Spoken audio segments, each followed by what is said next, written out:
महाविकास आघाडी सरकारच्या काळात हसन मुश्रीफ यांचं नाव गृहमंत्रीपदासाठी आघाडीवर होतं।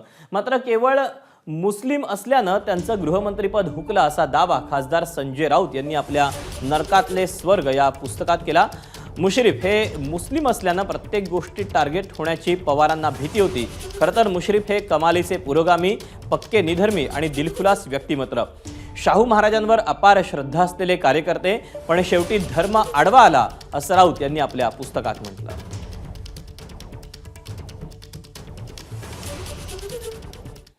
तर हसन मुश्रीफांबाबत खासदार संजय राऊतांनी कोणते दावे केले त्यावर देखील एक नजर टाकूया। महाविकास आघाडीत गृह खातं कोणाकडे जाणार यावर पैजा लागल्या।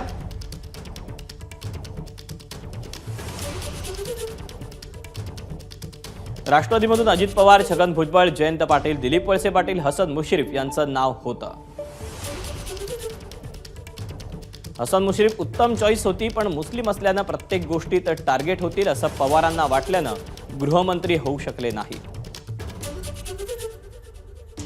खरं तर मुश्रीफ हे कमालीचे पुरोगामी, पक्के निधर्मी आणि दिलखुलास व्यक्तिमत्व, शाहू महाराजांवर अपार श्रद्धा असलेले कार्यकर्ते, पण शेवटी धर्म आडवा आला। अजित पवार पहाटेचा शपथविधी आटपून रिक्त हस्ते पुन्हा स्वगृही परतले, त्यामुळे त्यांचा विचार होईल असं वाटत नव्हतं। छगन भुजबळ हे तुरुंगातून सुटून आले तरी त्यांच्यावर खटले चालू होते। जयंत पाटील यांना गृहमंत्री पदाची जबाबदारी नकोच होती, तो एक थँकलेस जॉब आहे असं त्यांचं म्हणणं होतं। असे दावे राऊतांनी आपल्या पुस्तकात केले। एबीपी माझा, उघडा डोळे बघा नीट।